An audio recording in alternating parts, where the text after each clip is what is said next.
Good afternoon, everyone. Welcome to a Brilliant Businesses podcast. Move my chair straight.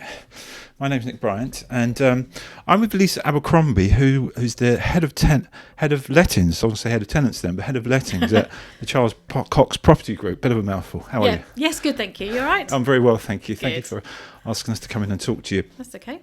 So let's go through your role and what you do here and how you help people. Yeah, so I'm head of lettings. It's a new department that we've set up.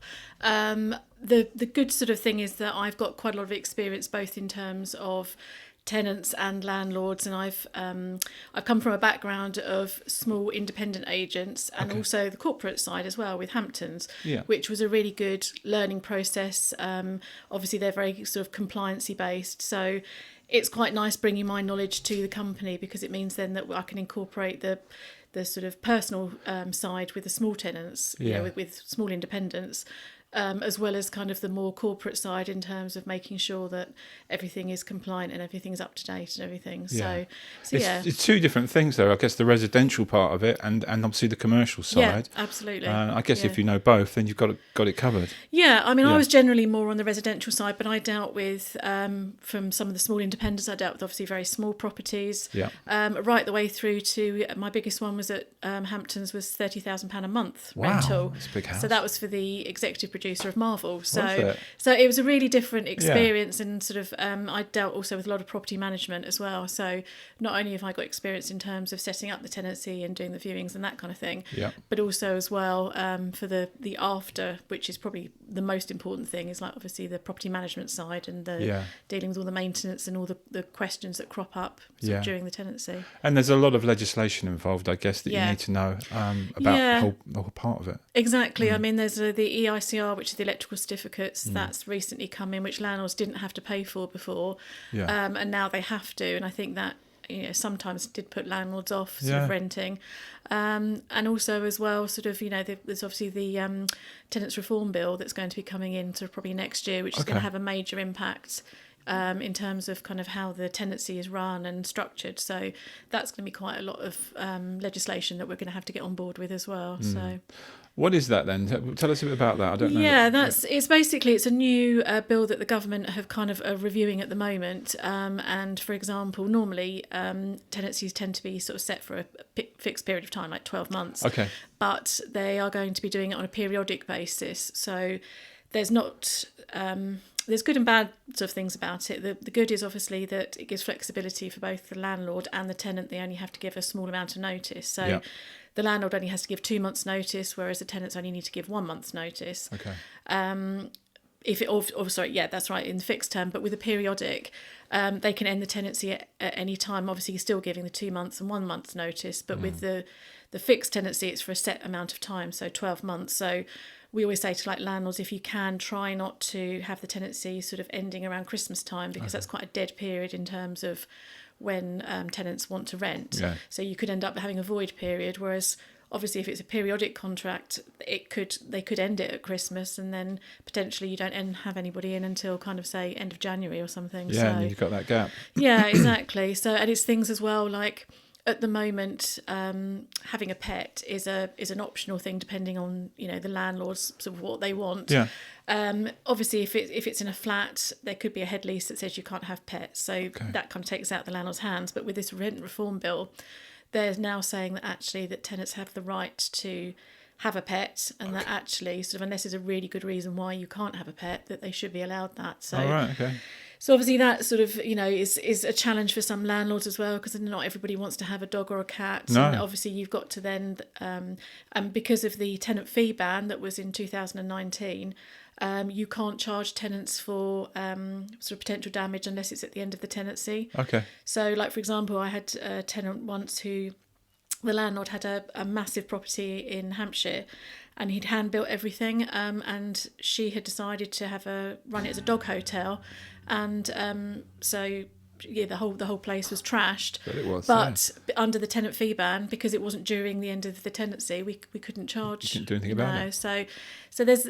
So it goes either side. Then it sort of helps the landlord, but also helps the tenant as well. Yeah, protects exactly. both of them. It does, but it also there's pros and cons for both sides. So I think to manage a tenancy from an agent's perspective is going to be easier. Yeah. Because you don't have the fixed term contract and having this set period of time, and also, say for example, if somebody wants to move. They will, they can sort of have the flexibility of like just having the house for 6 months, 8 months or whatever. They don't have to tie in for 12 months. Yeah. Say if their house they're buying is ready before the tenancy ends, they can end it there and then. Whereas obviously if it's a fixed term, they'd have to see out the whole tenancy and potentially pay mortgage and rent, which obviously is not great. So. No. Yeah. There's lots to know, isn't there? I mean, there is, It's not just renting it out as simple as that, signing a contract. You've got to know a lot about it. Yeah. And also it's being able to have that knowledge as well, sort of to inform the landlord, to make them aware of that. So a lot of landlords didn't even think about the fact of having a void period at Christmas isn't potentially the best thing. Yeah. So it's having that experience to say to them, just be careful, think about this. Or if you are going to have a pet, make sure that you have a clause in the contract to say that at the end of the tenancy that they need to get the property fumigated, so there's no fleas or anything like that. So it's all those kind of things that over time and experience you build up and you just make them aware, and having everything in writing to protect the landlord as well is really important. So you're really looking out for the landlord at that point. Yeah. And the tenant side of things, tenant satisfaction, which we were talking about earlier, is obviously crucial. Absolutely. So how do you manage that? I mean, we try to be sort of very personable and empathetic.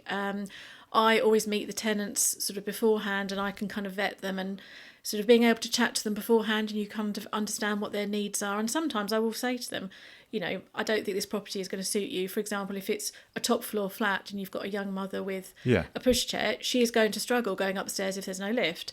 So it's things like that, but also as well, it's building that rapport with the tenants so they feel they can trust you. We had a tenant move in recently where it was a very quick turnaround, and Matt and his team had to work over the weekend to kind of get it ready for the tenant. So if it was in a larger company, a corporate company, that wouldn't happen. It would have to wait until Monday. The tenant would either have to delay the move or they'd have to move in with it not being sort of right. But because of the size of company we are and the fact that we really want to have a personal service, we move heaven and earth to make sure that everything is done. And the tenant, was absolutely delighted when he moved in, and he sort of said, that he was really impressed. Really happy, gave us a really nice review, and he's even invited me around for a cup of coffee, sort of one evening. That's a good sign. But it's really nice, and I always also as well I do quite a lot of baking, so I always make a Charles Cox cookie and give them a card saying welcome from your landlord, and it's just those little touches. Extra bits, isn't it? It's just having that that they can pick up the phone and they know that they're not going to be fobbed off with something. They'll always deal with the same one or two people, and for me that's the most important thing, is that they feel that they've got a relationship with you. So because the thing is, if you build the relationship early on, obviously things go wrong occasionally, but at least then you've got that kind of rapport with them, so they can understand that something's gone wrong, but actually you are going to try and fix it, and you're not they trust you at that point, don't they? You've built a relationship with them, I guess. No, definitely. So when I did the podcast with Matt a couple of months ago, he talked about how rewarding it is as well to house people, that need that, at the right price. I mean, we deal also with council tenants, which I hadn't dealt with before I came to Charles Cox. But actually, it's been a real eye-opener for me, and it's made me really realise that actually a lot of people are in a position through no fault of their own. And it's actually really nice to help somebody and for them to be genuinely sort of appreciative. So that's really nice, the fact that you get that satisfaction of, of feeling like you actually are making a difference to somebody's life. And helping them. Definitely. I was going to say, give us an example, but they're probably all examples of how you help people. I mean, this is it. I mean, there's sort of, I had one tenant that they rang, this was in obviously a previous job, but they rang up and said they could smell gas, and so I asked a plumber to go round, and he sort of said, "Oh no, I'm really busy." I said, the carbon monoxide alarm is going off. You really need to go round there, and I really kind of pushed for him to do it. And he went round there and he took readings, and he said, had I not called him, the tenants would have been dead within half an hour. Is that right? My God! And you just think actually it just shows you how important acting on things quickly. And actually, although a lot of my job isn't life and death, but actually it does make a real difference when you sort of are doing the job properly and you're kind of on it. So, makes you want to come in and do another day, doesn't it? Yeah, absolutely. Which is what work is about sometimes, you know. Yeah, and I think that's it. And I think for me, it's all about the people, whether it's the contractors, whether it's the landlords, whether it's the tenants. I have a relationship with all of them. Yeah. And I think it's really important. And if things are not right, then I will make sure that I kind of go and see them and talk to them and try and sort things out. So. Okay. Yeah, no, it's good. It's great. Thanks, Lisa. That's great. Right. That's covered most of it. I think. I guess if anyone wants to talk to Lisa about advice on tenancy or any properties they want to rent, to come to you. Yeah, definitely. All the details will be under the Brilliant Business under this podcast, and they'll be on our website as well. And they can contact you via your email or phone number on your website. Yeah, absolutely. So even if you just want to ring up for some advice, I'm more than happy to kind of just chat through all the different options and everything. Excellent. All right. Thanks, Lisa. Fantastic. See you for another podcast soon. Thank you. Thank you.